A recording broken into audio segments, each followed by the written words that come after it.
Shell shock, the signature injury of the First World War, left soldiers in a panicked state of nervous and mental shock, impairing the ability to reason, sleep, walk, or talk. And we won't come back till it's over there. In 1917, the United States War Department appointed reconstruction aides, civilian women who served in military hospitals at home and abroad. These women provided treatments to help reconstruct disabled soldiers. Among the first occupational therapy reconstruction aides to arrive in France during the summer of 1918 was Lena Hitchcock. We landed in Châteauroux that night, and the next morning we're told by the very swank commanding officer that he had told Dr. Goldthwait, who was chief orthopedic man of the AAF, that he didn't want us, and he said, I assure you that you will be sent back on the first available boat. In the meantime, make yourselves useful. And Hilsey stood up, burning spots in her cheeks, and blazed at him. I would remind you, Colonel, that the same government which placed you here sent us, and will probably remain as long as we behave ourselves. They called us the Bluebirds because of our uniform being blue. They were hideous. They were designed by a man in the Surgeon General's office to make us as unattractive as possible because we'd be safer that way.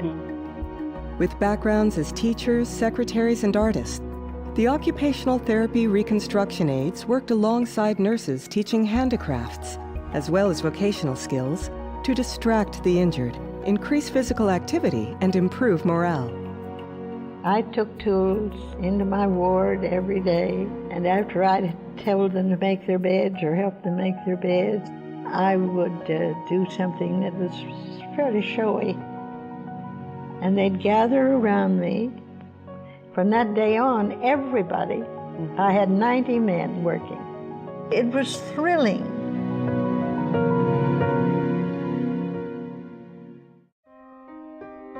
Throughout the 19th century, the influence of the moral treatment and the arts and crafts movements inspired physicians, nurses, and social workers to use occupation-based activities to engage the mind and hands of patients. Idleness, too long continued, is as deadening to the spirit as it is disabling to the body. It too often means degeneration, and in the end, increased suffering. At his workshop for nervous invalids in Marblehead, Massachusetts, Dr. Herbert Hall prescribed occupation according to his work-cure theory of using arts and crafts to promote self-esteem, employment potential, and better health. Whatever the work, let it possess a certain dignity and the culminating sense of time well spent, even though it be within the four walls of a sick room. Boston nurse Susan Tracy began noticing the benefits of occupation for relieving nervous tension and making bed rest more tolerable for her patients. At the Adams Nervine Asylum, she offered the first training courses for occupational nursing. And at the Shepherd and Enoch Pratt Hospital in Towson, Maryland, psychiatrist William Rush Dunton became intrigued by the healing of his patients through purposeful activities, embracing what by 1914 was called occupational therapy. After spending more than a year in a sanitarium and knowing his health wouldn't allow him to return to architecture, George Edward Burton opened Consolation House in the village of Clifton Springs, New York, to rehabilitate himself and others. Occupational therapy. If there is an occupational disease, why not an occupational therapy? It was here at the Consolation House on March 15, 1917, that the National Society for the Promotion of Occupational Therapy was founded, bringing together 5 additional distinguished founding members to promote this new profession. Mr. Barton became the Society's first president. His assistant and future wife, Isabel Newton, was appointed the first secretary. Dr. William Rush Dunton of the Shepherd and Enoch Pratt Hospital also became a founding member. That occupation is as necessary to life as food and drink, that every human being should have both physical and mental occupation, that sick minds, sick bodies, sick souls may be healed through occupation.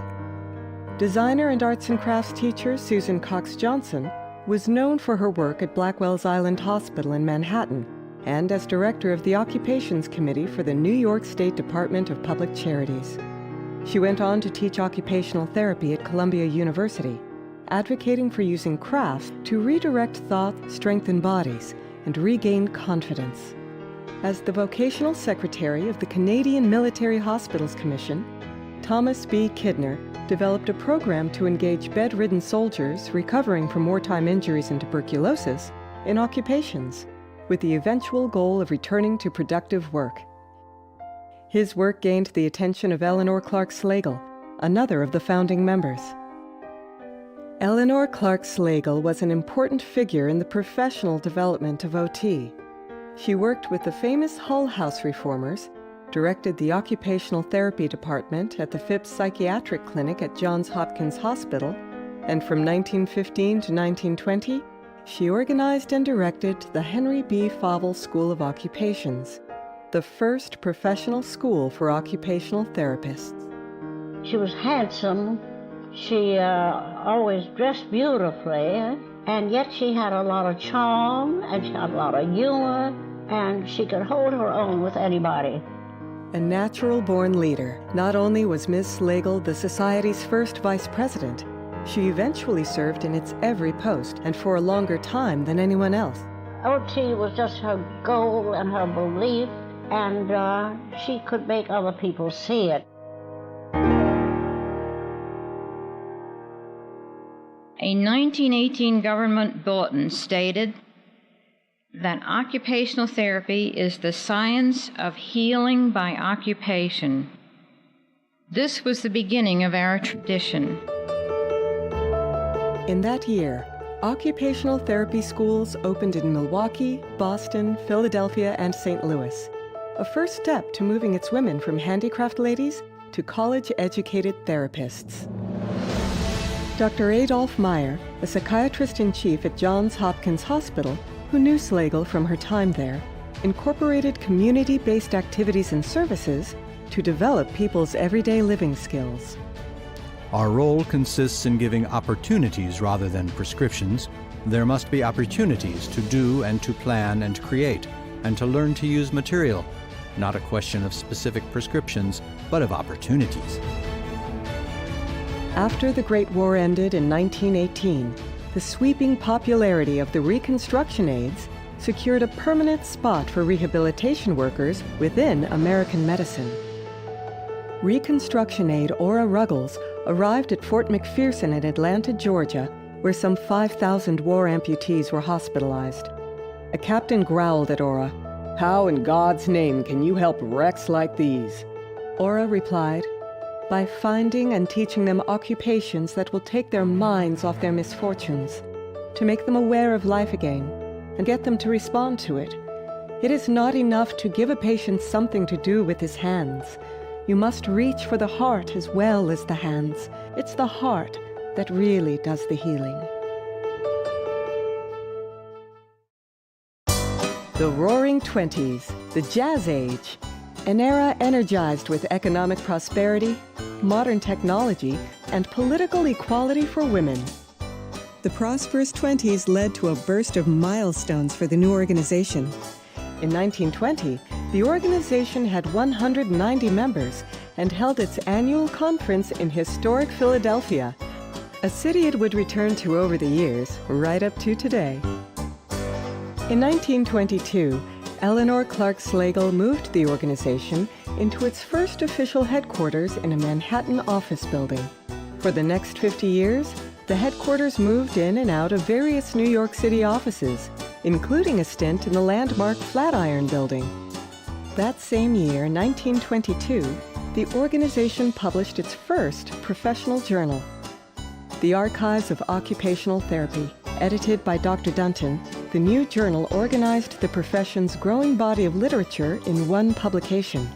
Later, the journal was renamed Occupational Therapy and Rehabilitation and was included as a member benefit.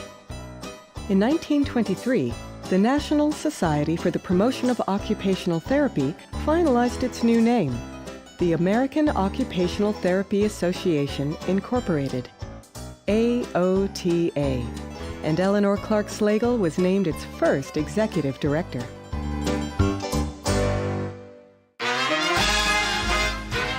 The optimism and prosperity of the 1920s came to a dramatic end when the stock market crashed in 1929, sending the country into the Great Depression through the 1930s. During this challenging era, AOTA continued to advance the profession's status. In 1933, AOTA affiliated with the American Medical Association Council on Medical Education and Hospitals in order to accredit occupational therapy educational programs, a relationship that spanned the next 60 years.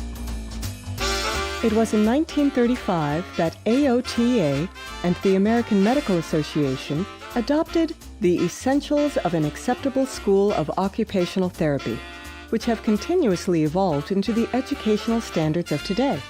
And the annual conferences held in metropolitan cities were often in conjunction with the American Hospital Association, which increased the profession's visibility and also closely linked it with physicians and hospital leaders.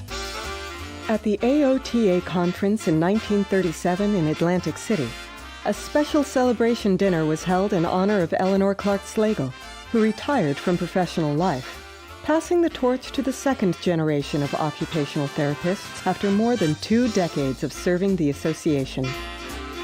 First Lady Eleanor Roosevelt was not only in attendance, but also shared these fond memories. "I walked along the boardwalk in the sunshine to the auditorium. It was a very interesting exhibit, and as usual, the occupational therapy booths were particularly interesting to me. And the dinner in the evening in honor of Mrs. Eleanor Clark Slagle was a very touching tribute. I have had much opportunity to observe her work and to realize what it has meant to many unfortunates." 1942, President Roosevelt calls on everyone to do your part as the United States enters World War II. Everything was conserved and redirected to the war effort, including the work of occupational therapists. Good morning, Miss.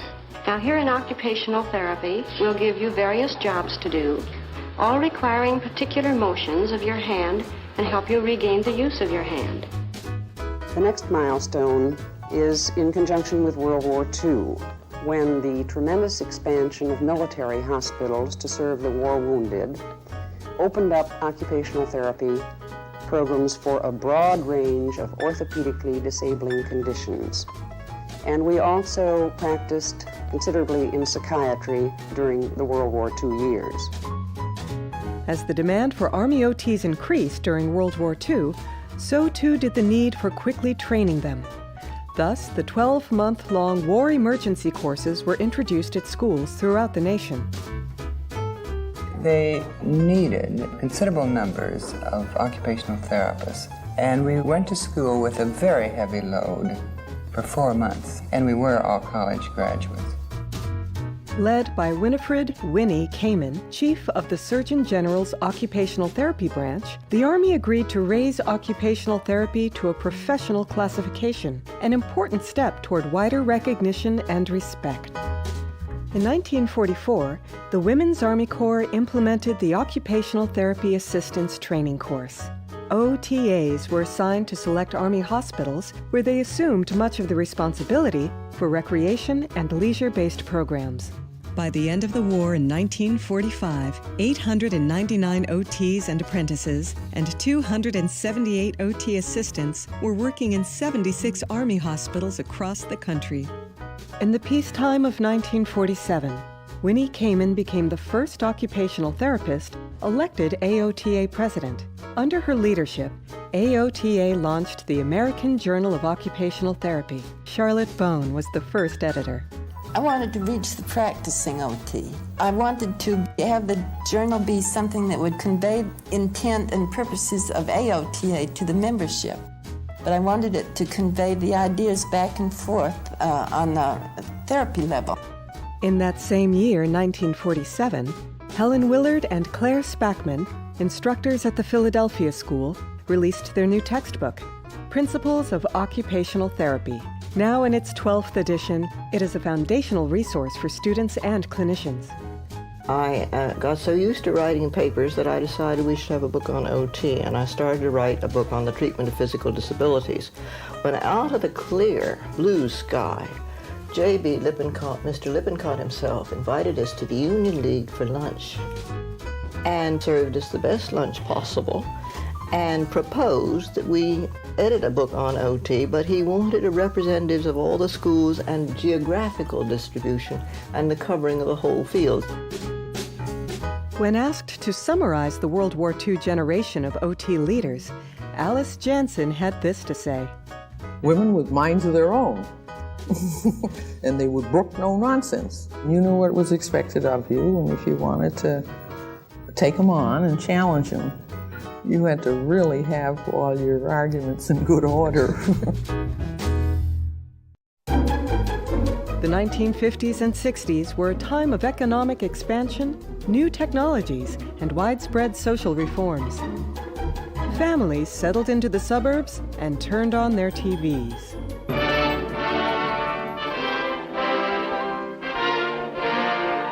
Occupational therapy is interest-motivated activity with a therapeutic purpose, a controlled means for satisfying the physiological and psychological needs for activity. Such therapy is prescribed by the medical officer to the occupational therapist to fit the individual physical or mental need of the patient. During this new rehabilitation era, occupational therapists were working in VA hospitals around the country. Frankly, you may have to spend a considerable amount of time with him before you can even expect a response. While still under the direction of a qualified physician, OT practice became more technical and more specialized. We'll see what we can work out. In 1952, a record 57,000 cases of polio were reported in the United States. Now, I know you've heard of polio because you've been given your polio shots. But these boys and girls didn't get their polio shots in time, and now they need your help. To help address the polio crisis, occupational therapists entered pediatric practice, working with children with polio, as well as children with cerebral palsy. At the same time occupational therapy was aligning more closely with the world of medicine, science, and vocational rehabilitation, AOTA was working on new ways of advancing the profession and its members.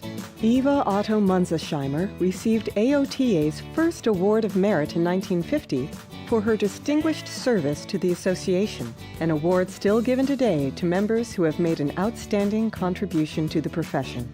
And Florence Stattle received AOTA's first Eleanor Clark Slagle Award in 1955, the profession's highest scholarly honor. Her lecture on Equipment Designed for Occupational Therapy featured analysis on how the bilateral tilt table facilitated specific movement patterns and motivated the patient to achieve goals. AOTA also formed a new medical advisory committee to provide a medical perspective to the association, and the organization published its first formal outline of administrative practices and personnel policies. The association was also working on global issues, becoming one of the 10 founding members of the World Federation of Occupational Therapists, WFOT. Willard and Spackman were instrumental to the Federation's early years. Motivated to elevate their work, a small group within AOTA's Education Committee, called the Curriculum Directors, embarked on raising the educational standards. As one curriculum director stated, "I'm just not going to let the American Medical Association take over my profession." Almost 10 years after first recognizing the need for assistant-level practitioners, in 1958, AOTA adopted educational standards for Certified Occupational Therapy Assistants, COTAs. The first 12-week-long programs focused on COTAs practicing in psychiatric facilities, and in 1960, education expanded to COTAs working in general practice. Continuing to firmly establish the profession, in the 1960s, OT practice began to move away from the medical model to focus more on the psychological and social aspects of treatment and the need for quality healthcare services. While on staff of the amputee clinic at Northwestern University, occupational therapist Fred Sammons began to design and build devices to assist individuals with disabilities in their everyday activities. As demand for these devices grew, he founded the Fred Sammons Company. In 1959, I sold the exhibit space for the American Occupational Therapy Association conference in Chicago. And that was the very first time we exhibited the products for the Sammons Company. So it was my spare time. It was a hobby. I wanted to do something just for hobby, just for fun. But it began to grow and grow and grow. Renowned therapist Mary Riley received the Eleanor Clark Slagle Lecture Award in 1961. Her lecture, entitled Occupational Therapy Can Be One of the Great Ideas of 20th Century Medicine, featured what has become the profession's greatest quotation. That man, through the use of his hands, as they are energized by mind and will, can influence the state of his own health. She was a mind that drove a profession. She went to serve the Army during and after World War II, and so she had massive practice looking at the impact of chronic disease on people and how important it was for them to engage in occupations. And she also laid the groundwork for us to know we had to be advocates and that we really, really had to put our focus on helping people live lives. The 1963 Community Mental Health Act, signed by John F. Kennedy, started a major transformation of the public care system away from large institutions and towards community-based care. Leaders in psychiatric practice and research, such as Lorna Jean King, Gail Fidler, and Anne Cronin-Mosey, forged new paths for what would become mental health occupational therapy. O.T. Wilma Willie West knew that occupational therapy needed to change with the times. In her 1967 Slagle lecture, she explained that occupational therapy is concerned not only with the individual's physical abilities, but also with his mental, emotional, social, and economic needs. It was also the origin of the geriatric consumerism movement, which ultimately led to federal legislation you now know as Medicare and Medicaid. In 1965, Medicare and Medicaid established programs that have expanded for decades to cover occupational therapy. Also in the 60s, AOTA started a policy and advocacy mission to advance members' interests in Washington, D.C. and state capitals throughout the nation. And the American Occupational Therapy Foundation, AOTF, was chartered, a nonprofit charitable organization to advance the science of occupational therapy. Working primarily with children, scientist and occupational therapist A. Jean Ayres pioneered a theory she called sensory integration. At that time, no one really thought of the human being as being directed by his nervous system. And I could see that sensation had a tremendous amount to do with motor output. Jean Ayres really taught me how to be a scientist. I think of occupational science as a systematic study of occupation, what people do every day, and how that impacts their health and their well-being. In 1969, Dr. Leila Lorenz became the first person of color to be awarded the Slagle Lecture, and she recalled that while delivering her lecture in Dallas, Texas, the waitstaff lined the balcony during her delivery because they had seldom seen a black person address a majority white audience. Dr. Lorenz is nationally recognized for her contributions as a clinician, educator, scholar, researcher, and author, and for her leadership as an administrator in higher education.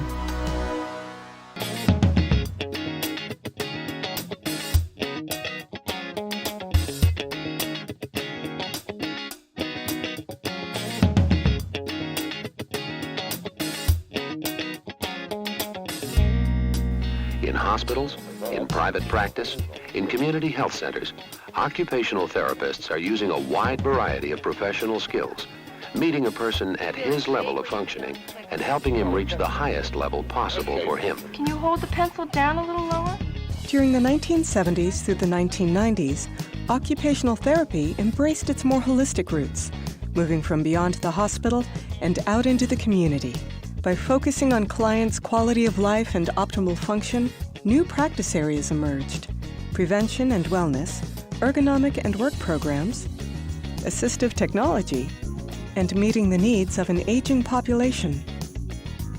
After 50 years in New York City, in 1972, AOTA President Florence Cromwell moved the headquarter offices to Rockville, Maryland, in order to be closer to Congress and the National Institutes of Health. And in 1994, AOTA moved 8 miles south to Bethesda, Maryland, where headquarters are still today. My belief is that just as federal laws have been very influential in determining how and to where health care has grown up to now, they will be even more forceful in deciding on its shape and direction in the future. Ms. Cromwell made significant contributions on the national stage in areas of political advocacy, research, and education. As Ms. Cromwell predicted, throughout the 1970s, 80s, and 90s, the United States Congress passed many legislative acts which increased demand and opportunities for OT services. With the 1975 Education for All Handicapped Children Act, practice expanded throughout school systems as children with disabilities were assured equal access to public education and related services, such as occupational therapy. OT's role expanded further in 1990, when the Individuals with Disabilities Education Act stipulated children's rights to an individualized, appropriate education in the least restrictive environment. More recently, through their focus on occupation, school-based practitioners began to address bullying prevention, successful transitions, social and emotional skills, and mental health in general. In 1986, occupational therapy gained separate coverage as a distinct Medicare Part B benefit, further expanding services to skilled nursing facilities and rehab agencies. During this time, scholars and theorists were exploring new models for better understanding and guiding clinical practice. We must ask ourselves if we are on dangerous ethical grounds. Has occupational therapy gone the royal route of technology in our value system? To answer, we have to closely examine how much we value analyzing, testing, manipulating, and splinting our patients against how much we value the patients doing, acting, adapting, and growing. Kielhofner, Burke, and colleagues' groundbreaking model of human occupation proposed that humans' daily activity choices are driven by their motivations, habits, capabilities, and environments. The Person-Environment-Occupation model by Mary Law and colleagues recognized that people's environments and occupations, not just their physical skills alone, determine performance and participation across a lifetime. The Americans with Disabilities Act, passed in 1990, guaranteed and protected the civil rights of people with disabilities. By emphasizing community participation and accessibility, the ADA created opportunities for occupational therapy to facilitate full engagement and participation for all. The profession was making big changes too. The 61-year relationship with the American Medical Association ended in 1994, as the Accreditation Council for Occupational Therapy Education took full responsibility for overseeing OT educational programs. Several years later, AOTA's Representative Assembly voted to move entry-level education for occupational therapists to the post-baccalaureate level by the year 2007. In 1997, occupational therapy experienced a major setback with the passage of the Federal Balanced Budget Act, which made significant cuts to Medicare. The act changed the landscape for occupational therapy, with payment changes and strict caps on patient access to services. Practitioners faced job changes, salary cuts, and limited opportunities for several years. But recovery was swift because of the profession's dexterity, commitment, and advocacy. In 2002, to unify the profession, we needed really a very strategic approach that would yield concrete, unarguable positive results. We needed a centennial vision, so we brought in stakeholders from throughout the world to help us.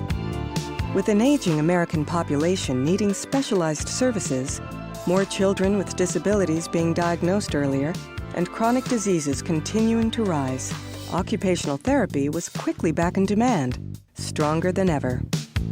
We built confidence in practitioners, we built confidence in students. They became the troops that went into the grassroots, and they also became advocates on the Hill.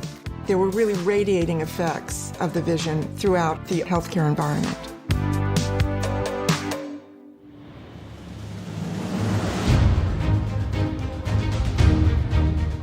Occupational therapy continued to address societal need, particularly with renewed focus on mental health. I'm learning about money a little bit, how to count the money and everything. And AOTA's Occupational Therapy Practice Framework reaffirmed that clients belong at the very center of all occupational therapy services. Everything that Rjeille did in the occupational therapy session made a huge difference on my life because I got myself back on the tennis court. AOTA unveiled its centennial vision in 2006. We envision that occupational therapy is a powerful, widely recognized, science-driven and evidence-based profession with a globally connected and diverse workforce meeting society's occupational needs. The Centennial Vision really became very widely disseminated and enthusiastically embraced. We are a science-driven, evidence-based profession, with many of us funded by prestigious funding agencies like the National Institutes of Health. Today, a license to practice is required in all 50 states and 3 jurisdictions. I can get my washcloth, my long brush for my back. The thing that is clearly our domain is occupation. The impact of occupation on human beings, which was spelled out for us as our sole claim to professionalism back in 1917. It's been 100 years, an entire century, since the founding meeting of the American Occupational Therapy Association. And what began with 6 people in a small village in upstate New York has grown into an association that today is 60,000 members strong. We are 2 examples, not only of the Boston Marathon bombing, of which there were 17 amputees and many hundreds injured, but also of our wounded warrior brothers and sisters at Walter Reed and around the country. You all have given us and them a gift. You help us to give our independence back, our lives back, our love back, and that is a truly beautiful gift that we will never forget and always be thankful for. Thank you for dedicating much of your lives to this unique profession of occupational therapy, where science, creativity, and compassion collide. Occupational therapists love their profession. And this feeling of competence and of contributing to society stays with people, and it's passed on from generation to generation. There's always going to be such a need for our services. The profession of occupational therapy will survive and flourish in the next 100 years.